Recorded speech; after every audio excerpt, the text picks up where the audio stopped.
We first started talking about it about a month ago now. I was approached by Hugh Morris and with the idea, and while I was in India with Hugh and Andy Flower, we started talking about possible roles and responsibilities if this restructuring did take place.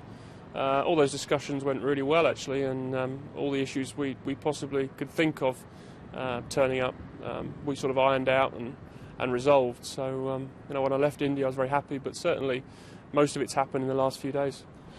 Well, it's a huge amount of commitment now for one man to coach all those three forms of the game, the pressure that goes with it, the time away from home, and I guess the importance is, as with the players and rotating and resting, that we try and keep hold of our best people for as long as we can, and Andy Flower has done a fantastic job for the team, so hopefully this will lengthen his career and the careers of coaches down the line.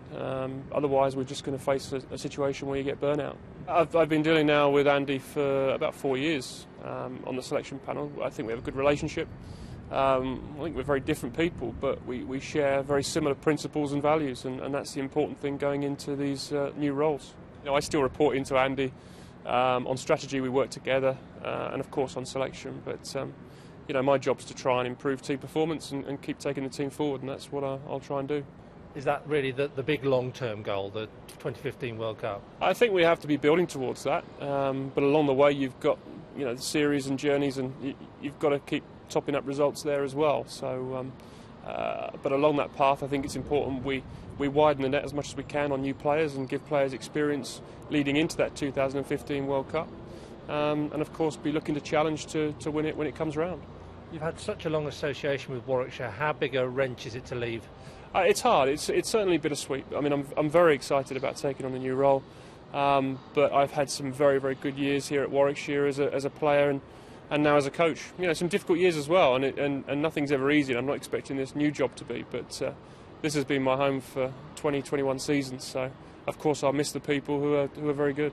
Is it easier to go out with them as county champions? I think it's far easier to leave the team in this position. Of course, there's you'd like to stay on and do a bit more and win a couple more championships, but I'm happy having got the opportunity that I'm leaving the side in a good position, a good state, and in good hands as well. And what do you think will happen here next? I mean, are you going to be involved in sort of advising them on what they should do now? Well, I hope I am, yeah. I hope to sit down with the chairman and the chief exec and chairman of cricket and talk through some of these issues, and the captain, of course. But ultimately, it won't really be my responsibility in a couple of weeks' time. But it's been a long association with the club, and I hope they, if ever they need me, they can still pick up the phone and ask me.